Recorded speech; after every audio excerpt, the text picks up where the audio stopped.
इति मतिरूपित कल्पिता वितृष्णा भगवत सत्वत पुंगवे विभूमि। हे प्रभु, मैं अपनी मति रूपी कन्या का विवाह, मेरा तो कोई बेटा बेटी है नहीं, मेरी बुद्धि ही मेरी पुत्री है। हे गोविंद, आपके श्री पाद पद्मों में अपनी बुद्धि का ही मैं ब्याह करता हूं। अपने शरीर को आप तब तक मेरे सम्मुख खड़े रहें। हे उत्तरायण, उत्तरायण का अभिप्राय क्या हो गया? उत्तरस्य अयनम उत्तरायणम, उत्तरायाः गर्भम उत्तरस्य। उत्तरा के गर्भ में जो प्रवेश कर दिए हों वो उत्तरायण है, वही भगवान कृष्ण है। उत्तरायण दक्षिणायन लोग मानते हैं। उत्तरायण मतलब जब भगवान आपके सम्मुख हो, जब आप भगवान के सम्मुख हो, आपके जीवन में हर दिन उत्तरायण है। बोलो जय श्री कृष्ण। कहते हैं उत्तरायण में मरने वाला स्वर्ग को जाता है, दक्षिणायन में मरने वाला नरक को जाता है। ऐसा नहीं, भक्तों के जीवन में कभी दक्षिणायन होता ही नहीं। हाँ, जो दीक्षा ले लेता है तो भगवान का प्रण हो जाता। शक्रदेव प्रपन्नाय तवास्मीति याचते अभयम सर्वभूतेभ्यो ददामि तद्व्रतम मम। भक्त के जीवन में कभी उत्तरायण दक्षिणायन नहीं आता, वो सदैव उत्तरायण ही रहता है। भगवान की कृपा से भीष्म जी ने युधिष्ठिर को राज्य क्या है, कर्म क्या है, ध्यान क्या है, नीति क्या है, सबका उपदेश किया और कहा तुम कृष्ण के चरण में रहो, कृष्ण ही तुम्हारा मार्गदर्शन करेंगे। युधिष्ठिर को बड़ा सुंदर ज्ञानोपदेश दिया। ज्ञान धर्मान, राज धर्मान, मोक्ष धर्मान विभागसह, स्त्री धर्मान, भगवत धर्मान समासात्य समायोगतः। इस प्रकार से समस्त शास्त्रों का बारे में बताया और भगवान से कहा प्रभु आप मेरे सम्मुख खड़े रहें जब तक मैं अपने इस कलेवर को यावद हीनोम्यहम, जब तक मैं इस कलेवर को, इस शरीर को छोड़ न दूं, इसलिए हे प्रभु आप खड़े रहें। सदेव देवो भगवान प्रतीक्षतां कलेवरम यावदिदं हीनोम्यहम प्रसन्नहासा ऋणलोचनो लसत् मुखाम्बुजो ध्यान पथश्चतुर्भुजः। आपके चतुर्भुज का ध्यान मुझे होता रहे, आप मेरे सामने। भीष्म जी स्तुति करते हैं। आइए हम लोग भी भीष्म जी के भाव को समझें। भीष्म जी कहते हैं प्रभु जीवन बड़ा पाप में बीता, मेरे एक एक कौरवों के द्वारा खाया हुआ अन्न, उसका एक एक बूंद रक्त मैंने निकाल दिया, अब मैं विरक्त हो गया हूं, इसलिए हे गोविंद तुम्हारे चरणों में हूं, आप बताओ मैं आपके चरणों को कैसे प्राप्त करूं। मानिए श्री भीष्म जी स्तुति करते हैं। इस भीष्म स्तुति को प्रणाम करते हुए भाव का ध्यान करते हैं। भीष्म जी के रूप में हम सब भी, हमारी भी स्थिति यही है। संसार के तीखे तीखे बाणों से हम लोग विधे हुए हैं और भगवान हमारे सामने होते हुए भी भगवान को नहीं देख पा रहे। भागवत जी चल के आए हैं, भागवत जी को सुनने में संकोच हो जा रहा है। तो हम सब भी भीष्म हैं, हम भी अपनी स्तुति के माध्यम से ठाकुर से प्रार्थना करें, हे प्रभु हमें बताओ हम आपके चरणों में कैसे आए। भीष्म जी ने बड़ा प्यारा भाव दिया। इस भाव का दर्शन करें बड़े प्रेम से। हे प्रभु मुझे बता दो, हे प्रभु मुझे बता दो, चरणों में कैसे आऊं, हे प्रभु मुझे बता। भीष्म जी ने स्तुति किया प्रभु मैं चरणों में कैसे आऊं।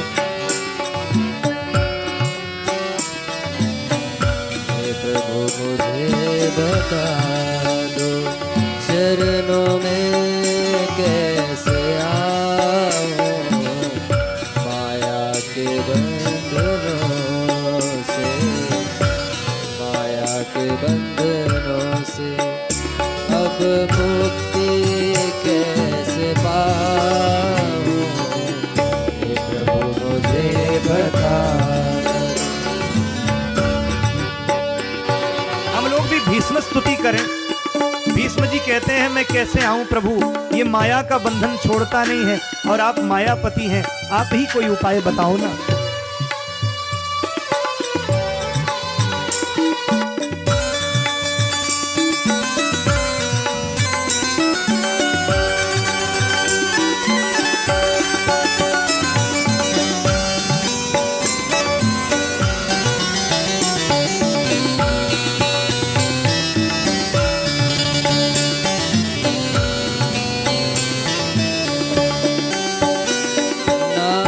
जानो कोई पूजन, अज्ञानी हूँ मैं भगवन।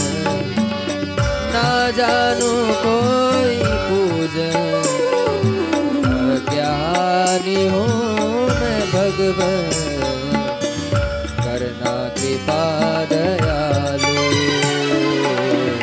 करना कृपा दयालु। बंधन से छूट जाऊं, हे प्रभु मुझे बता दो। वो चरणों में कैसे आऊं, माया के बंधनों से अब मुक्ति कैसे पाऊं, हे प्रभु मुझे बता दो।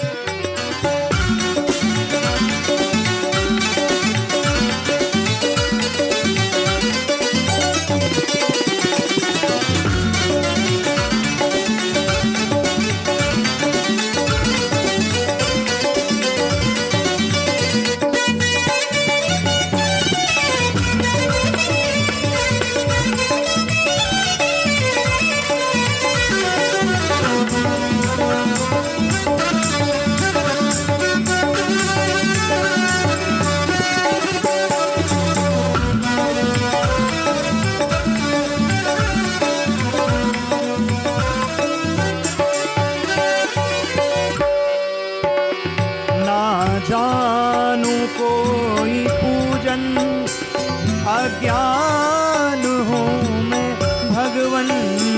ना जानू कोई पूजन, अज्ञान हूँ मैं भगवन। ओ ना जानो कोई पूजन, अज्ञानी हूँ मैं भगवन। करना कृपा दयालु, करना कृपा दयालु। बंधन से छूट जा। ओ करना कृपा दयालु, बंधन से छूट जाऊं, हे प्रभु मुझे बता दो। अच्छा हूँ या बुरा हूँ, जैसा भी हूँ तुम्हारा। हाँ, अच्छा हूँ या बुरा हूँ, जैसा भी हूँ तुम्हारा। ठुकराओ ना मुझे अब, ठुकराओ ना मुझे अब। चरणों में सिर झुकाऊं, हे प्रभु मुझे बता दो। चरणों में से आऊं, माया के बंधनों से अब मुक्ति कैसे पाऊं, हे प्रभु मुझे बता दो। हे प्रभु मुझे बता दो, हे प्रभु मुझे बता दो। बोलिए भीष्म जी महाराज की। जय हो। देखिए गरुड़ पुराण में भी लिखा है, हम लोग जब अपने पितरों का तर्पण करते हैं, गया आदि श्राद्ध करते हैं ना, उसमें सबसे लास्ट में भीष्म जी का भी तर्पण किया जाता है कि देवव्रतो नाम भीष्मो महम तर्पणम तर्पयामि तर्पयामि तर्पयामि। ये किया जाता है इसलिए कि प्रत्येक जीव का भीष्म जी अपनी प्रतिज्ञा के लिए दृढ़ थे, संकल्प के लिए जाने जाते थे और भगवान के अहेतुक्य भक्त थे। उन्होंने प्रणाम किया है। श्री सूत जी महाराज सौनकादि ऋषियों से कहते हैं, सुखदेव जी कहते हैं, सूत जी महाराज कहते हैं सौनकादि ऋषियों से, इस प्रकार से भीष्म जी ने स्तुति की है और अपने कलेवर को छोड़ा है। भगवान के श्री धाम को पधारे हैं भीष्म जी, सबने प्रणाम किया है। इधर युधिष्ठिर का राज्याभिषेक हुआ है। कृष्ण अर्जुन, भगवान कृष्ण का अर्जुन और सात्यकी उद्धव आदि को द्वारिका गमन भगवान किए हैं। अर्जुन के साथ में, उद्धव जी के साथ में, सात्यकी के साथ में भगवान द्वारिका गए हैं। माँ ने बहुत रोका, कुंती बुआ ने, रुक जाओ कृष्ण रुक जाओ, नहीं मानते हैं। कृष्ण कुंती ने कहा प्रभु आपको नहीं देखूंगी तो मैं रह नहीं पाऊंगी। बार बार कुंती बुआ कहती हैं भगवान द्वारिका जाते हैं, बड़ा सुंदर उनका स्वागत होता है। भगवान का द्वारिका में प्रवेश, राजोचित सम्मान हुआ। भगवान अक्रूर जी, वसुदेव जी, प्रद्युम्न जी, अनिरुद्ध जी, सांब आदि सभी वीर सब कार्य छोड़ करके भगवान के स्वागत में सशंख शंख बजाने लगे, दुंदुभी बजाने लगे। द्वारिका को सजाया गया। बड़े दिनों बाद द्वारिकाधीश पधारे हैं, सबने स्वागत किया है। इधर महाराज परीक्षित का जन्म हुआ। उनकी जन्म कुंडली में जो ग्रह थे उनके बारे में सूत जी ने पूछा, तो जन्म कुंडली के ग्रह के प्रभाव के बारे में बताया। सौनक जी कहते हैं सूत जी, उत्तरा के गर्भ में जो बालक परीक्षित नष्ट हो चुका था, परंतु भगवान गोविंद की कृपा से वह पुनर्जीवित हुआ। ऐसे महाज्ञानी परीक्षित का जन्म, मृत्यु आदि का वर्णन हम आपको सुनाते हैं। इधर तो भगवान गोविंद उधर चले गए, फिर इधर पूछा कि परीक्षित का आगे की कथा क्या हुई। तो परीक्षित परितः ईक्षते अवलोकते गर्भे स्वतंत्रताम यह सह परीक्षितः, जो गर्भ में भगवान का दर्शन किया हो, अरिता अथवा तो परितः रक्षितः, जो भगवान नारायण के द्वारा परितः यानी चारों ओर जो रक्षित हो वो परीक्षित है। उसके बारे में बताया। परीक्षित के बारे में सब लोग जानते हैं, प्रायः इस कथा को संक्षेप में मैं कहूंगा। बच्चा जन्म हुआ, युधिष्ठिर ने प्रजातीर्थ काल में बड़ा सुंदर धन दान दिया। प्रजातीर्थ काल में सबको दान करना चाहिए। प्रजातीर्थ काल कहते हैं जब बच्चे का नाल छेदन न हुआ हो। बोलो जय श्री कृष्ण। पहले होता था, आज तो हॉस्पिटल में हो जाते हैं बच्चे तो तुरंत नाल काट देते हैं। पहले ये जानिए कि जिस बच्चे का नाल न कटा हो उसके बीच में यदि उसके घर वाले या उसके माँ बाप कोई दान करते हैं तो अक्षय हो जाता। बोलो जय श्री कृष्ण। उसे कहते हैं प्रजातीर्थ काल। उसमें युधिष्ठिर ने बहुत दान किया। इक्ष्वाकु के समान ये प्रजा पालक होगा, इनके कुंडली के ग्रहों ने बताया। महात्माओं ने कहा इक्ष्वाकु के समान ये प्रजा पालक होगा, राम के समान सत्यव्रत होगा, शिव के समान शरणागत रक्षक होगा, भरत के समान यज्ञ करता होगा, अग्नि के समान असह्य तेज वाला होगा, सागर के समान गंभीर गुण वाला होगा, और सबसे बड़ी बात ये भगवत निष्ठ भगवत भक्त होगा। बोलो जय श्री कृष्ण। और अंत में इसको भगवत धाम मिलेगा। जिसने गर्भ में ही भगवत का दर्शन कर लिया हो भगवान का, उसको अंत और मोक्ष की क्या आवश्यकता। वो तो स्वयं मुक्त है, लेकिन वो परमात्मा के कारण, वो किसी कारण के कारण इस धरती पे रुका है। वो हम आप लोगों के लिए रुका है।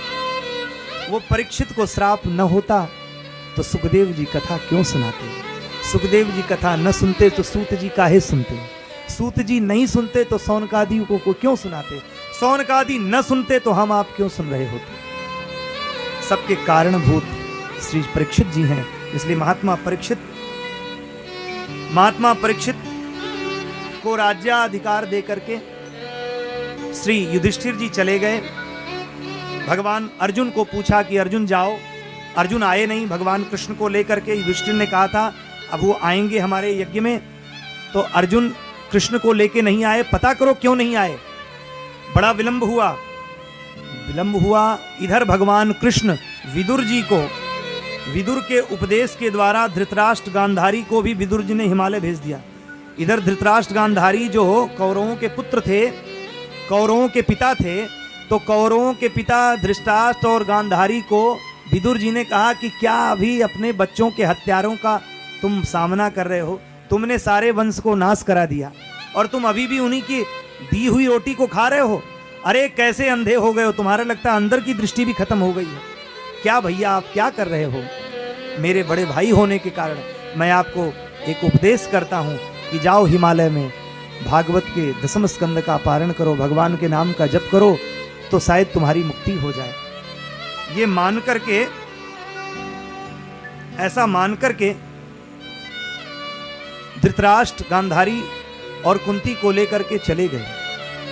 कहाँ? हिमालय क्षेत्र में। रात में युधिष्ठिर को पता चला कि पिताजी नहीं हैं, बड़े पिताजी नहीं हैं। खोजा, बोले कोई कमी थी, क्या कमी थी, क्यों रुक नहीं गए। देखा चाचा विदुर भी नहीं है, विदुर जी भी छोड़ के चले गए। इधर विदुर जी, धृतराष्ट्र जी, गांधारी और कुंती सब चले गए। कहाँ? प्रभासक क्षेत्र में। इधर युधिष्ठिर ने पता किया कि कृष्ण भी आए नहीं। अब शकुन होने लगे युधिष्ठिर को, तो युधिष्ठिर बड़े सशंकित हुए। अर्जुन को द्वारिका से आना नहीं हुआ बड़ा गंभीर हुए। कुछ दिन बाद अर्जुन हारे थके हुए द्वारिका से आए। ऐसा लगा कि गांडीवधारी अर्जुन के गांडीव में जंग लग गई है।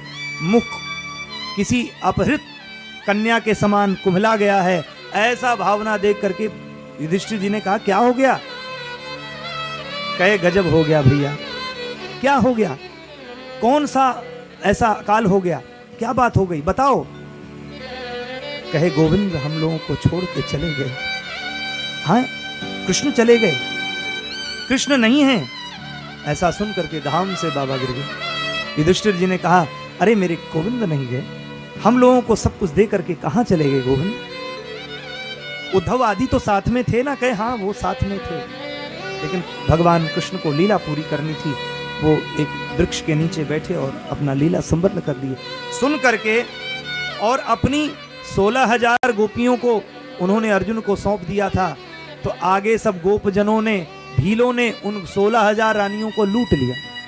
108 तो दिव्य थी, जिसमें 8 तो अष्ट सिद्धियां ही थी, वो भगवान के साथ संवर्ण हो गईं। लेकिन जो 16,100 थीं उनको भीलों ने लूट लिया। और मैं अर्जुन गांडीवधारी, जिस गांडीव पे मैं बड़ा अभिमान करता था, मेरा गांडीव कुंठित हो गया भैया, मेरा तेज चला गया, मेरा कृष्ण मुझसे चला गया मेरे साथ। ऐसा भाव देख करके युधिष्ठिर जी रोने लगे। माता कुंती को रास्ते में पता चला कि कृष्ण अब नहीं रहे। कुंती कृष्ण कृष्ण कह के अपने शरीर को पूरा कर दी। बोलो जय श्री कृष्ण। माता कुंती ने शरीर को पूरा किया। इधर अपने पौत्र परीक्षित को सिंहासनारूढ़ करके महाराज युधिष्ठिर प्रभास क्षेत्र को चले गए, हिमालय को चले गए, निर्वाण के लिए तप करने चले गए। राजा परीक्षित राजा हुए हैं, धर्मवान, सत्यवान, जितेंद्रिय, बड़े ही पराक्रमी, भगवत गुण संपन्न राजा धर्मात्मा परीक्षित हुए हैं। और एक दिन शिकार खेलने निकले। महाराज परीक्षित के लिए कहा गया कि जब महाराज परीक्षित राजा हुए उसी समय कली का प्रवेश हो गया। बोलो जय श्री कृष्ण। द्वापर का अंत हुआ और कलयुग का प्रवेश हुआ। महाराज परीक्षित जा रहे थे, जाते जाते देखा कि एक स्थान पे एक गैया और एक वृषभ, एक बैल और एक गाय, दोनों, एक बैल है, उस बैल के पैर पे एक काला पुरुष बार बार मार रहा है। 3 पैर तोड़ चुका है, एक पैर बाकी है। बोलो जय श्री कृष्ण। सत्य, दान, दया और शौच, ये 4 पैर हैं। सत्य, तप, दया, दान। सत्य, तप, दया और दान, ये 4 पैर धर्म के हैं। एक पैर, 3 पैर केवल दान के बल पे खड़ा है वृषभ, और 3 पैर इस काले पुरुष ने तोड़ दिया। तब परीक्षित ने कहा, अरे मूर्ख, कौन हो तुम? तुम्हारा कोई पता नहीं? तुम क्यों इस तरह से इस निरीह वृषभ को मार रहे हो? कौन हो तुम? तब उसने कहा, अरे महाराज, मैं कलिकाल हूं। कलिकाल? तुम्हारा तो अभी समय नहीं हुआ। कहे, मेरा समय हो गया प्रभु, इसीलिए मैं पधारा हूं। परीक्षित ने कहा, मेरी प्रजा को प्रताड़ना देने का तुमको कोई अधिकार नहीं, तुम दूर चले जाओ। परीक्षित जी ने डांटा और धनुष बाण संधान किया। नते गुडाकेश यशोधराणाम बद्धांजलिर्नैव भया न भयास्ति किंचित। अरे तुमको गुडाकेश अभी भगवान का तुम्हें भय नहीं क्या? मैं उनके वंश का एक लौता दीपक हूं। मैं तुमको आदेश देता हूं, तुम इस छोड़ करके संपूर्ण पृथ्वी धाराधाम को चले जाओ। तुम जहां तक सप्तद्वीप है वहां तक मेरा राज्य है। मैं इस छत्र का, इस संपूर्ण जो है पृथ्वी का एक छत्र राज्य हूं, राजा हूं। तुम मेरे आदेश के बिना किसी को प्रताड़ित नहीं कर सकते। तुमको रहने का आदेश किसने दिया? अब तो कलयुग कांप गया, हाथ जोड़ लिया। न वर्तितव्यम भवता कथंच क्षेत्रे मदीये त्वम अधर्म बंधु। तुम तो अधर्म के बंधु हो। ये धर्म कौन है? ये वृषभ ही धर्म है। धर्म के 4 चरण होते हैं, जिसमें कलयुग में केवल एक चरण दान बचा है। बाकी सत्य, तप और दया, ये तीनों खत्म हो गए। बोलो जय श्री कृष्ण। भगवत महापुरुषों में ये अभी बचा है, जहां कलिकाल प्रवेश नहीं किया। तो कलिकाल ने कहा, बोले प्रभु, मेरा तो युग धर्म है, युग आ गया है तो मुझे तो स्थान दे दीजिए। कहे जाओ मैं तुम्हें स्थान देता हूं, कहां रहना? बोले दूतम पानम स्त्रिय सूनम यत्र धर्म चतुर्विध यत्र अधर्मस चतुर्विध। जहां 4 प्रकार से अधर्म हो, क्या? जहां जुआ खेला जाए वहां जाके रहो, जहां शराब खाना हो, शराब खाना शबाब खाना वहां जाके रहो, जहां वैश्यालय हो वहां जाके रहो, और जहां कसाई खाना हो वहां जाके रहो, बाकी कहीं तुम दिखाई नहीं दोगे। उसने कहा सरकार यहां तो हम पहले से हैं, ये तो मेरा स्थान ही है, कोई एक अच्छा स्थान आप और दे दीजिए। पुनः जब याचना किया तो परीक्षित ने कहा जाओ कलयुग, मैं तुम्हें अपहृत स्वर्ण में रहने का आदेश देता हूं, जगह देता हूं। कैसा? अनाचार से जो सोना तुम प्रकट करो, उस सोने में जाके तुम रहना। बोलो जय श्री कृष्ण, प्रेम से बोलो जय श्री कृष्ण।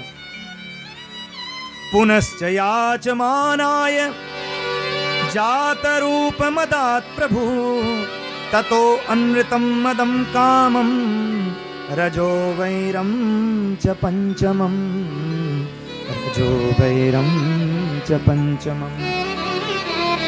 5वां स्थान मैं तुमको देता हूं कि जो चोरी से, जो अपहृत चोरी किया हुआ सोना हो, जो धर्म से न कमाया गया हो, धन अपहरित किया हुआ धन और सोना, उसमें जाके तुम रहो। अब तो महाराज कहना था कि उसी समय सूत जी कहते हैं ऋषियों, अपने कल्याण की कामना चाहने वाले को इन 5 स्थानों का सेवन कभी नहीं करना चाहिए। क्या क्या? बोले जुआ खाने का, शराब खाने का, वैश्यालय का, कसाई खाने का, और चुराए हुए सोने को लेने का। बोलो जय श्री कृष्ण। हाँ, नहीं करना चाहिए। महापुरुषों को इनका बिल्कुल नहीं, धर्मवान को इनको नहीं करना चाहिए, अन्यथा तपस्या, सोच, दया को जोड़ने वाला ये जो कार्य है ये नहीं कर पाएगा जीव। और जब तक धर्म नहीं आएगा जीवन में, यतो धर्मस् ततो जयः, जहां धर्म है वहीं जय है। इस प्रकार से राजा परीक्षित कलयुग को दे दिए, लेकिन ये भूल गए कि राजा परीक्षित के सिर पे जो मुकुट था वो जरासंध द्वारा अपहृत था। बोलो जय श्री कृष्ण। जरासंध ने सभी राजाओं को मार मार के उनके मुकुटों से एक एक मणियां, एक एक स्वर्ण के चीजें चुरा चुरा के अपने उसमें मुकुट में लगाया था। और भीमसेन ने जरासंध को मार के वो मुकुट अपने खजाने में रखा था। आज संयोग से वही खजाना दैव योग से उस खोलते ही एक दिव्य चमचमाता सोने का मुकुट देख के परीक्षित जी ने पहना, और कलयुग ने इनके माथे पे अपना आक्रमण कर दिया। इसके प्रभाव से परीक्षित मृगया खेलने के लिए जंगल में चले गए। सभी जानते हैं, जाते जाते एक ऋषि का आश्रम पड़ा। प्यास से भूख से तृप्त होकर, प्यास से भूख से द्रवीभूत होकर के, प्यास से भूख से परेशान होकर के परीक्षित बड़े व्याकुल हो गए और ऋषि के आश्रम में गए तो ऋषि जी ध्यान कर रहे थे। श्रृंगी ऋषि के आश्रम में गए, पिताजी उनके ध्यान कर रहे हैं और यहाँ पे देखा ध्यान कर रहे हैं तो परीक्षित ने कहा, अरे महात्मन, अरे मैं परीक्षित राजा चक्रवर्ती सम्राट परीक्षित तुम्हारे दरवाजे पे हूं, ध्यान खोलो, मुझे जल पीना है। महात्मा ध्यान में निमग्न, समाधि में निमग्न, समाधि से कैसे उठ जाए? नहीं उठे। परीक्षित ने कहा, अरे मूर्ख, राजा भगवान के समान होता है, राजा भगवान का प्रतिनिधि होता है, उसका सम्मान सभी को करना चाहिए, तुमने नहीं किया तो जाओ। वहीं पे मरा हुआ सर्प पड़ा था, उसको उठा करके और उस महात्मा के गले में डाल दिया। बोलो जय श्री कृष्ण।